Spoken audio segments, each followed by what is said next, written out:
Picture this, a late night lab full of posters, a cup of tea gone cold, and me leaning forward with a grin because someone just asked the class about the little flap sack. The edges of the vulva, the small labia, and whether they hide a secret map to pleasure. The truth is both simpler and stranger than any urban legend. Labia minora, those soft, often colorful inner lips, are made of very sensitive skin and nerve endings.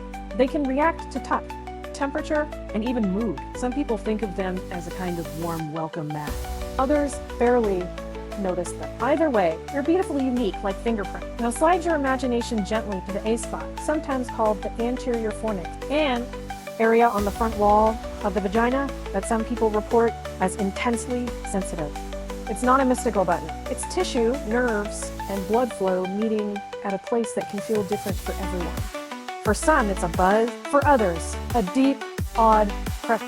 Think of it as an old attic in the house of your body, sometimes full of interesting, sometimes quiet. And those surprising spasms, involuntary vaginal contractions, are part of the human design.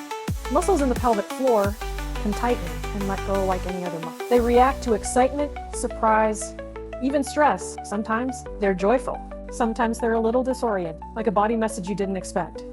Here comes the odd, slightly eerie bit. The detachment feeling after climax, where your own genitals feel somehow like somebody else's. It sounds like folklore, a ghost story whispered between friends, but it has a very real neurobiological side. After orgasm, your brain floods with chemicals. Shifts focus rapidly, and for some people, that transition can feel like a blur or a momentary disconnection. Think of it as your nervous system hitting the shelf and needing to reorient. If you're curious, ethically curious, with clear consent and safety in mind, here are playful, practical, low-risk things you can explore. Map sensation. In private, with mirror and good light. Look and learn. Breathe, slow, exhale, and feel how pelvic tension changes. Journal what you notice. Texture, timing, emotional color. Try grounding techniques after intense sensation. Plant your feet. Name 5 things around you. Sip cool water. Learn about pelvic floor work. Simple relaxation and strengthening.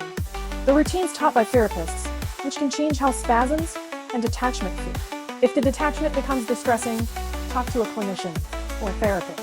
Dissociation after intense experiences is treatable and common. And for those who like a story, there's an old campus legend of a student who called the sensation the ghost handshake, a brief, strange separateness after an intense moment.